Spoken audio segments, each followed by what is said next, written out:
અમરેલી એપીએમસીમાં ઘઉંના ભાવ ન મળતા નારાજગી વ્યાપી છે। 24 કલાકથી લાઇનમાં ઉભેલા ખેડૂતો નિરાશ થયા છે। ઘઉં ભરેલા ટ્રેક્ટરો સાથે નિરાશા સાથે પાછા ફર્યા છે। ગત વર્ષ કરતાં 200 રૂપિયા ભાવ ઓછો હોવાની પણ રાવ ઉઠવા પામી છે। હાલમાં 450 થી 680 જેટલો ભાવ મળી રહ્યો છે।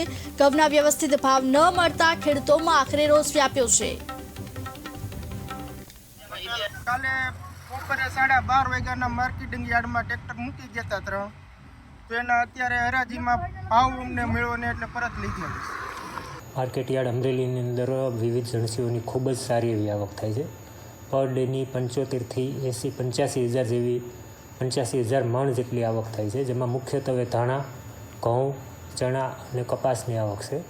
ધાણામાં હાલ પર ડે 15,000 મણની આવક છે, જેમાં ધાણાના 1200થી લઈ અને 2,000 રૂપિયા જેવા ભાવ થાય છે, જ્યારે ધાણીના 1,400થી લઈ અને 2,600 રૂપિયા જેવો ભાવ થાય છે।